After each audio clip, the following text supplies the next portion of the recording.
watching State of Real Estate. Every Friday at 12 noon Eastern Time. Grow your real estate business. You're watching State of Real Estate.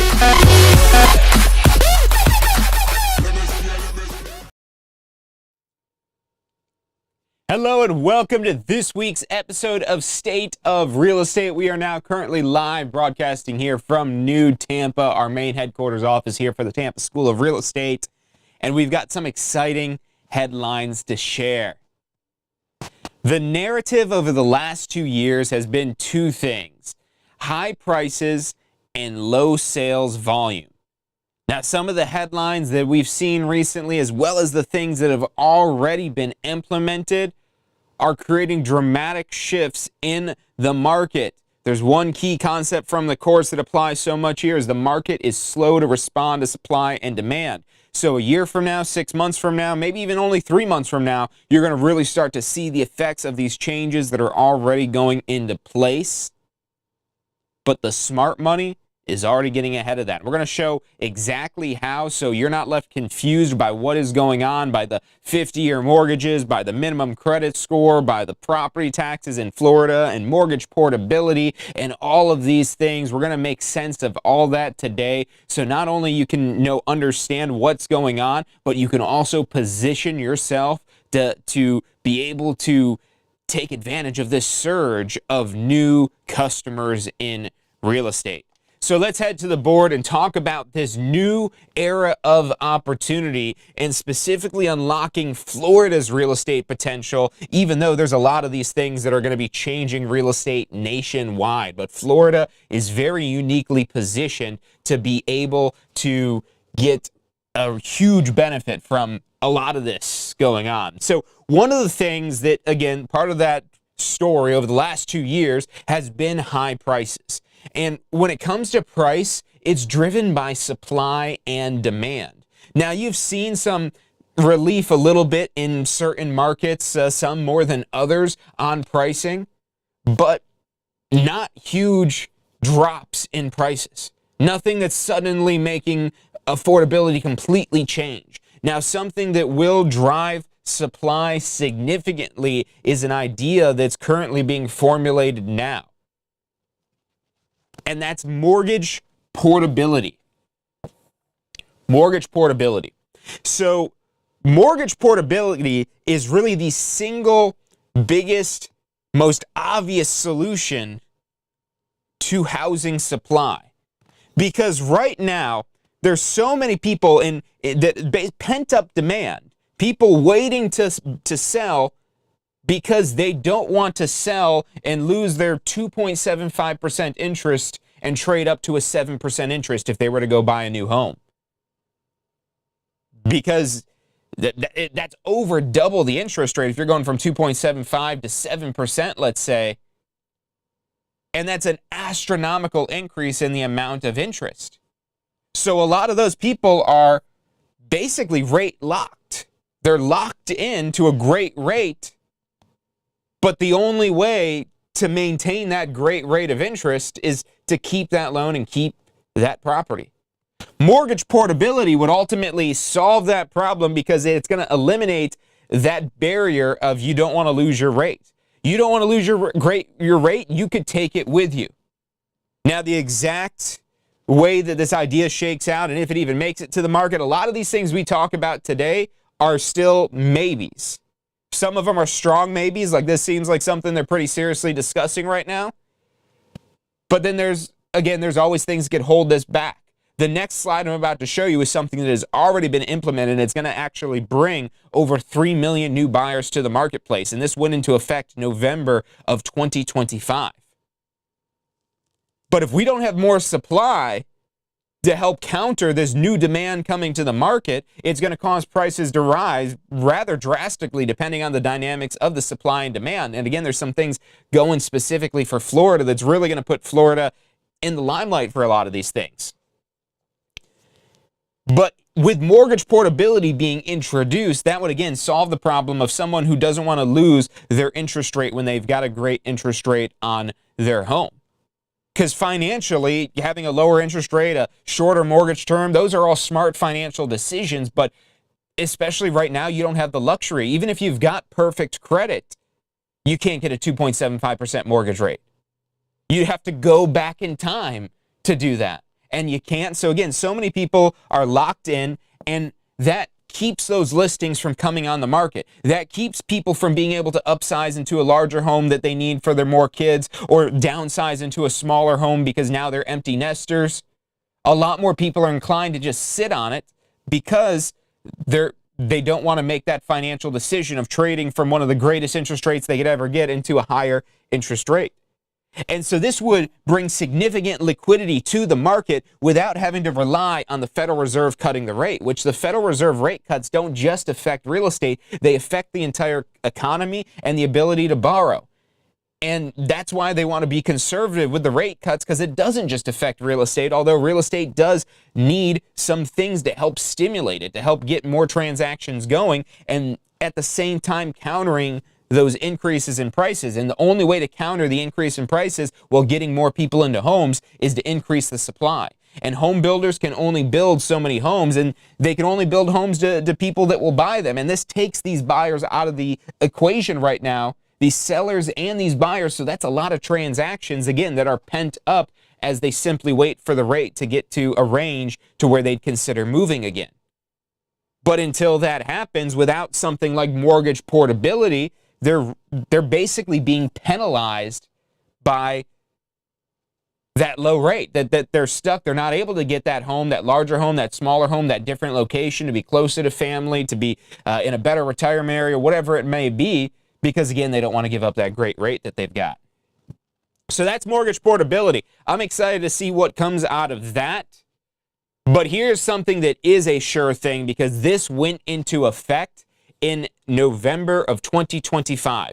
So Fannie Mae, the Federal National Mortgage Association, will no longer require the minimum 620 credit score in its desktop underwriting software. So Fannie Mae is a huge secondary market entity, and they're basically buying up these loans after they're made. They're buying them up and then selling them to investors. And previously, they would only buy these loans if it meets these minimum standards. And there's still a ton of other standards in there. But one of those things has been the minimum 620 credit score. And look, there's a lot of things going on in the economy right now, from student loans that may be hurting people's credit scores to, just the availability of credit and having to use all the credit you have to maybe be able to make ends meet right now, because you are just renting property. You're not able to build any equity, and you're not able to get ahead. And so that puts financial strain on people, and that is what reduces those credit scores. And so an FHA loan is not necessarily your best A1 plus greatest loan out there, but it's meant to be a loan, really alternative, that bridges that affordability gap. But when you've got to maximize your credit score, that means making more payments. That's having less monthly income, less money you could set aside into savings. And this now allows there to be more opportunities for more people to achieve home ownership, to be able to, and we're not talking about buying a vacation. It's a different thing to put a vacation on a credit card than it is to own a home. Maybe that's why you got those student loans in the first place. I've got student loans. A lot of people have student loans. So maybe you got those student loans because you wanted to position yourself for a better future. But maybe the idea behind those student loans is that you would have been making more money than you are right now. Or maybe you're making the amount of money that you wanted to make, but now the cost of living has rose to where that affordability is coming into question. So that's, again, opening the floodgates for potentially over 3 million additional buyers that will now be able to qualify for a mortgage loan. And overall, the National Association of Realtors says this alone that has been implemented this month is expected to increase sales by about 11%. So this multiplier alone, these are all multipliers. The unlocking of supply with mortgage portability, that's a multiplier, because now not only does that bring more listings to market, but these people are also going to go buy new homes.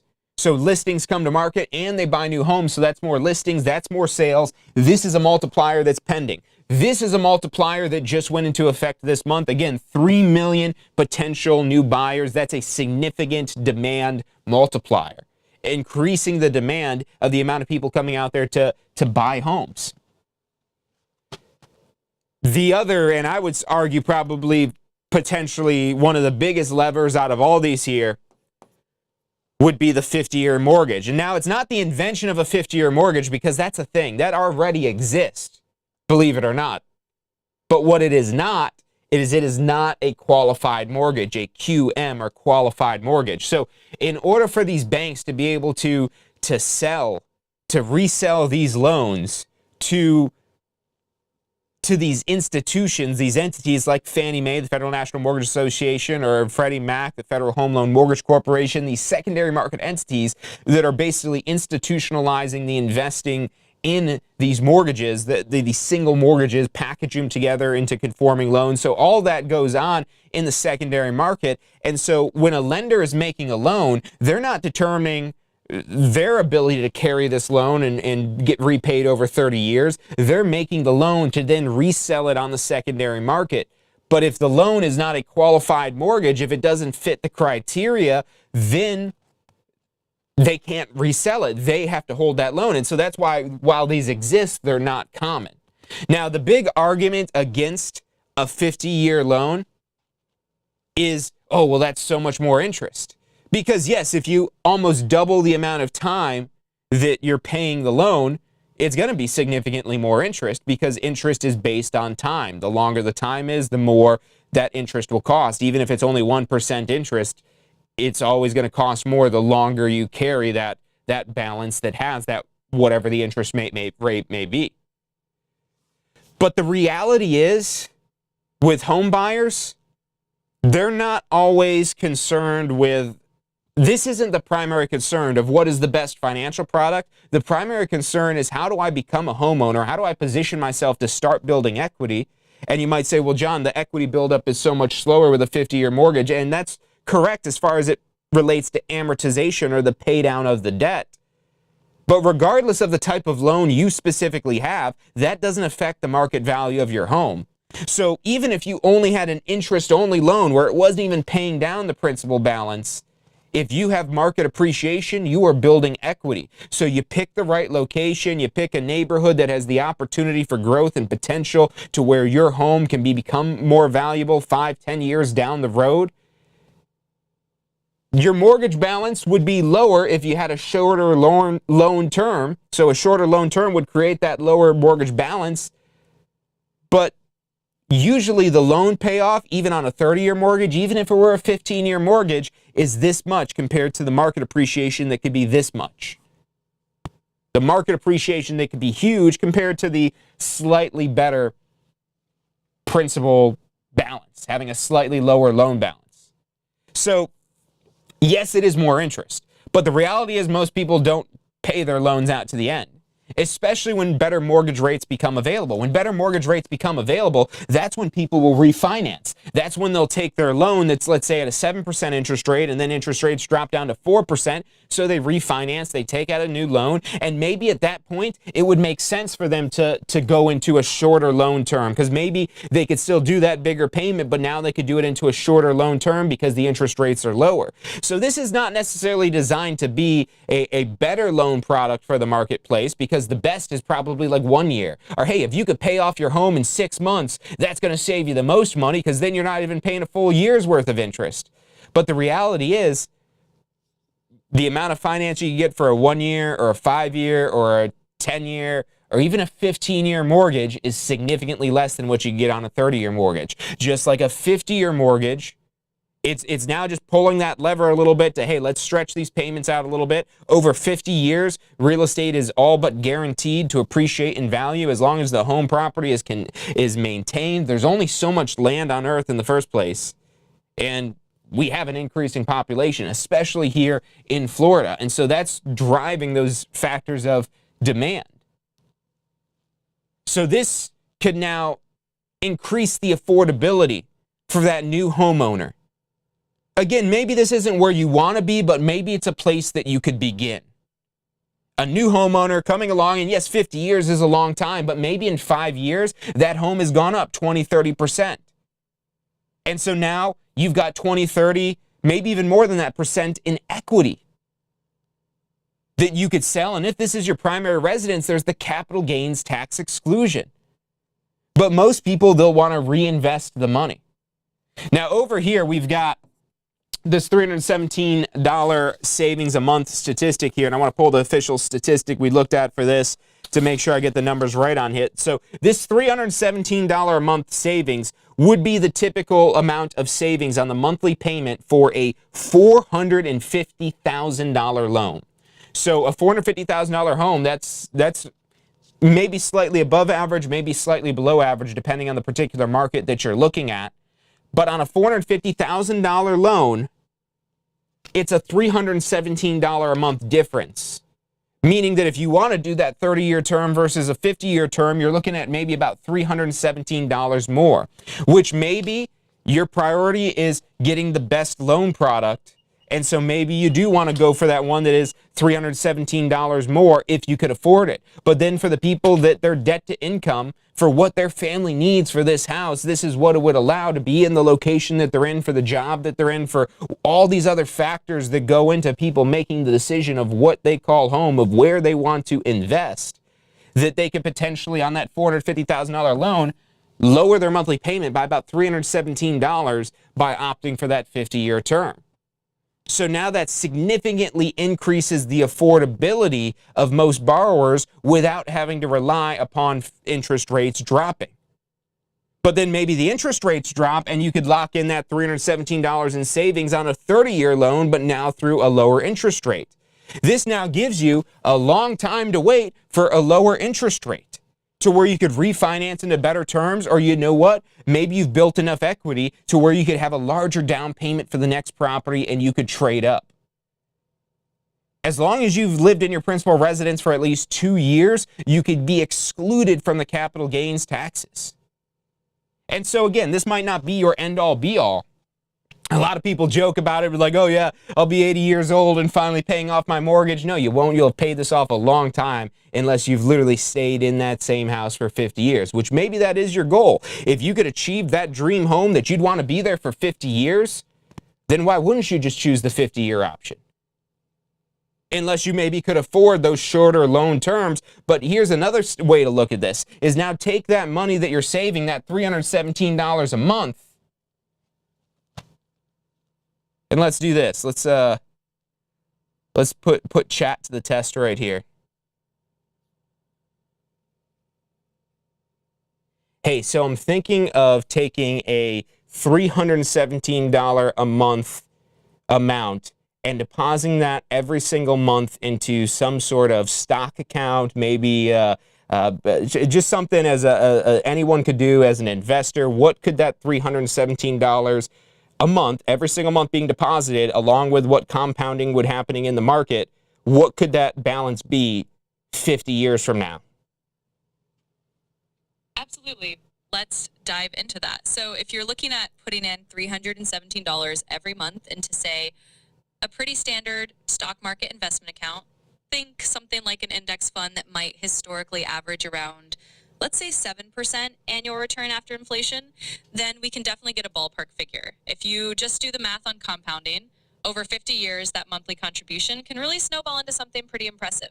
In very rough numbers, if you plug it into a compound interest calculator, you might be looking at something in the ballpark of well over $1 million at the end of 50 years. It could be around 1.1 to 1.2 million, depending on the exact return rate.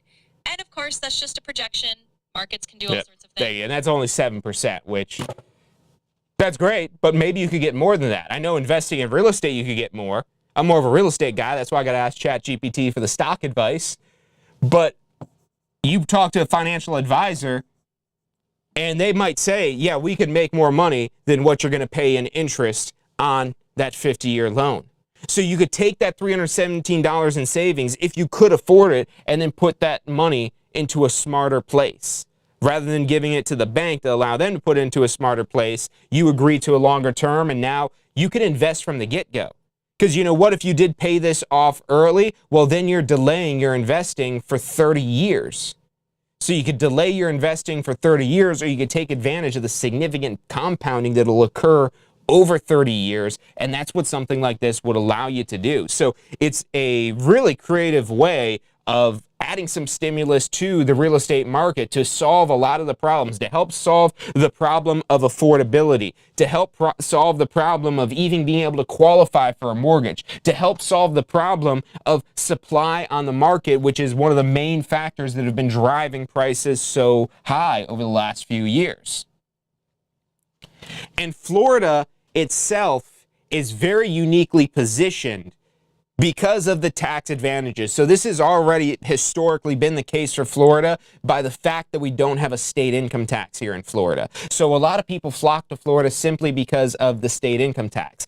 And one of the other things that's already in place is our homestead protections. Our homestead protections are some of the best in the entire country, but they still do only provide a partial exemption against your property taxes. And so what's being proposed right now, none of this stuff is official or final or anything yet, but they're proposing ultimately, if not a reduction of property taxes, a complete elimination, potentially, of property taxes. Maybe not for all properties, maybe just for properties that are a homestead, so your home, your primary residence, or maybe it does also give relief to investors so that way, again, they could pass that savings along to tenants. So that way they could also invest in more real estate. Because the thing about reducing the property taxes is the taxing affects your qualifying ratios.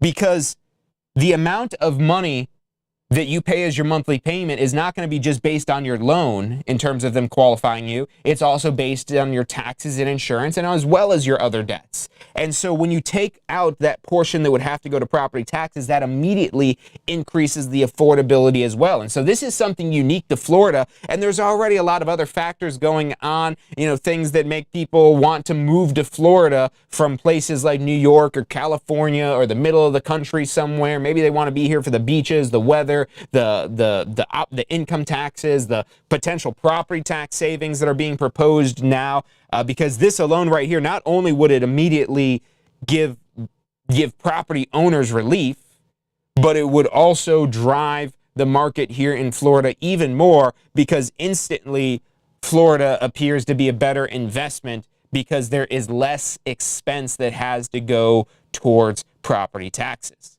So what this ultimately ends up being, I think it'll be on the ballot next year, but this is yet another multiplier. We've got a lot of multipliers. The tax advantages in Florida and those being increased. The 50-year loan option and that being an option to help increase affordability. This with the minimum FICO score removal for the FHA loans that has already gone into effect this month. So this multiplier is already in play. And on top of that, the mortgage portability. Mortgage portability would add a significant amount of velocity to the market because no longer will people be held back by the interest rate that they don't want to give up. Now, if you pay attention to what's going on, there's already significant forecast for us moving from a low volume to a high volume, high velocity market very quickly.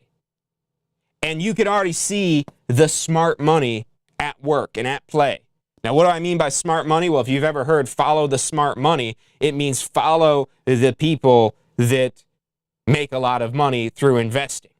And what's happening right now is if you pay attention, you're going to notice the iBuyers, the offer pads, the We Buy Houses, all these different get an offer today on your home.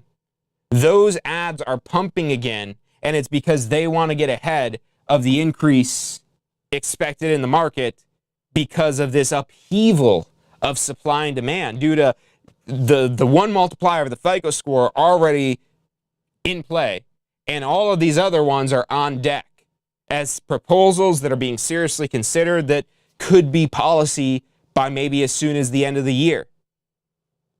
And so if you want to follow the smart money, you need to be acting now to get ahead of this. If you're thinking about starting a real estate career, there's going to be a massive surge of new buyers very quickly, especially as spring comes along, because that's That's seasonally when the market starts to pick up. That's when people will be waking up to these new opportunities that are out there. So you could take part of our New Year, New Career Challenge to get ahead of this, to start taking action now, to get enrolled in a course, to get your license that can be completed as little as 1 week. 7 days. You can do that even less than that with our video on demand program because it's available 24/7 anytime, day or night, online or through the TSRE app. And you can also get our exam prep tools to help you pass the exam. But I'd recommend most of all our complete Jumpstart bundle that includes the post-licensing, because that's where we talk more about the business. We talk more about market cycles. You do business planning. So it's really much more of an instruction manual to actually using your license, whereas this is more focused on the laws and rules to pass your state exam. So that's the complete Jumpstart. I'll put a phone number up here so you can call in with any questions you have about starting your real estate career and really understanding all of these factors that are at play, to where if you wait until January or February or March of next year, rather than, getting in while the water's calm and, getting your bearings and figuring out what you're doing, you're going to be jumping into a raging river, trying to learn how to swim. I saw it before just recently. The last time we had things crazy in the market was just as recently as 2021, 2022, where during that time we had some markets experiencing as little as 3 days on market with properties getting 50 offers on them.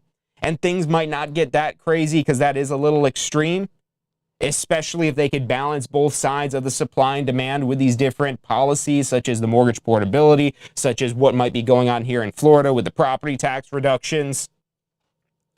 But the smart money's already getting ahead of this. They already see the changes that have already happened, and they see the volume is coming.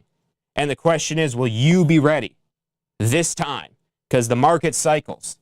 It does this again and again and again. It cycles. There's ups and then there's downs, and it plateaus, maybe goes down, goes up. But typically when you look at least a 10-year period, real estate always appreciates in value, and sometimes very dramatically over a 10-year period. So if you are ready to launch your real estate career or take those next steps in your real estate career, reach out to us here at the Tampa School of Real Estate. Anywhere in Florida that you want to practice real estate, we could get you licensed.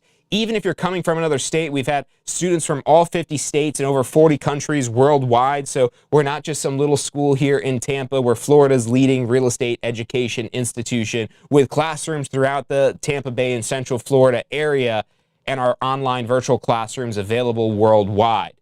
Reach out to our advisors. Call into us anytime, 24/7 at 813-333-2676. Again, that's 813-333-2676. You can also enroll online for any of our course programs at tsre.us. That's tsre.us. But if you have questions, if you want to find out more about the qualifications and what's necessary to get the real estate license, to start the real estate career, to become a referral agent versus a full-service agent, reach out to our advisors. Call us 24/7, 813-333-2676. We have a lot of programs, courses, events to help you accelerate and advance your real estate career.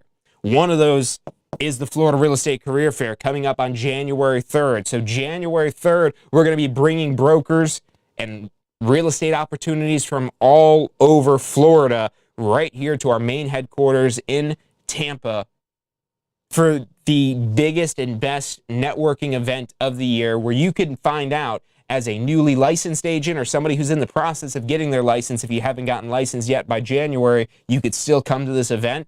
Get registered at floridarealestatecareerfair.com. Again, that's floridarealestatecareerfair.com. We're offering free admission to this for a limited time, so register at floridarealestatecareerfair.com. Get your name on the list and come down, meet some of the Tampa School of Real Estate alumni, the success stories that have been in your shoes before you.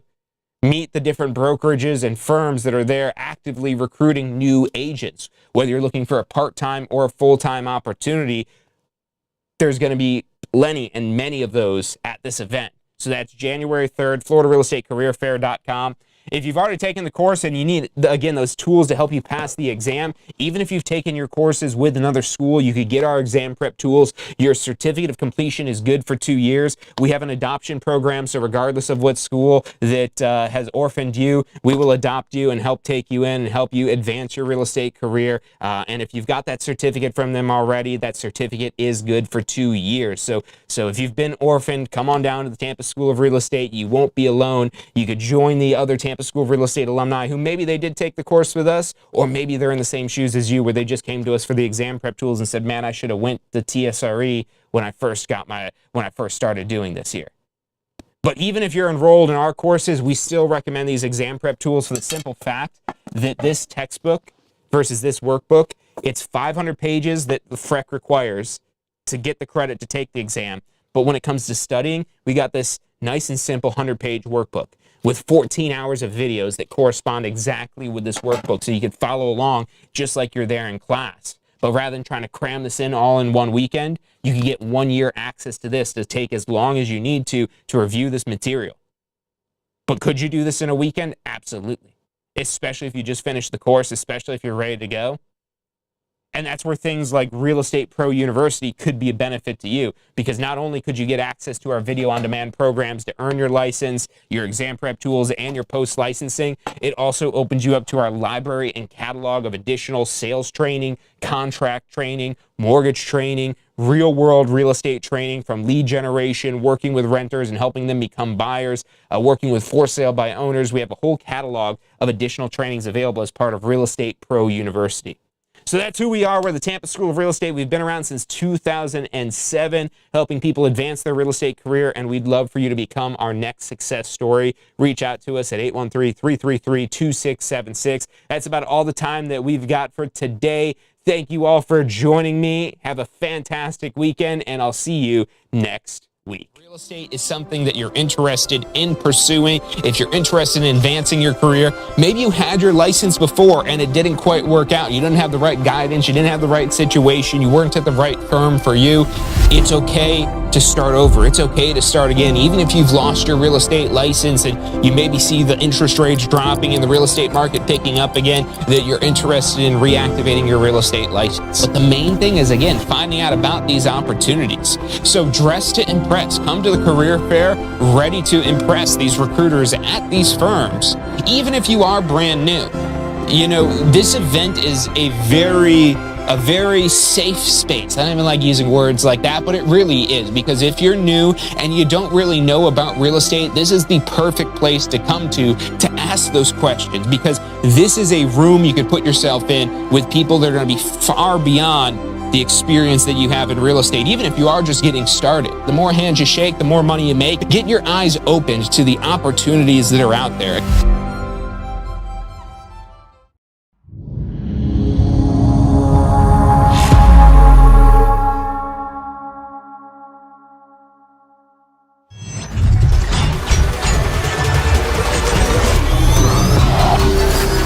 The most powerful tool to study for your real estate exam is the Question Simulator from Tampa School of Real Estate.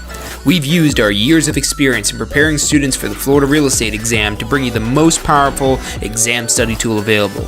In the Question Simulator, you'll be able to go directly to a particular unit so you can focus on the sections where you need the most practice. We have also included the percentages of each unit so you know which units are the most important for your real estate exam. Every question will immediately give you detailed feedback, which is almost always more important than the question or the answer themselves. After completing all the questions in a particular unit, you can go through question by question and review any that you've gotten wrong. You could also print out a report at the end of each quiz. The Question Simulator from Tampa School of Real Estate is 100% mobile compatible, so you can practice with test questions anywhere you have your phone with you. Enroll now at questionsimulator.com and get ready to pass your exam. Have you been thinking about getting your Florida real estate license? Look, the process is probably easier than you think. We break it down step by step, how much it's going to cost, what it is that you need to do to get your Florida real estate license. Find out all of that and more at licensefl.com. Again, that's licensefl.com.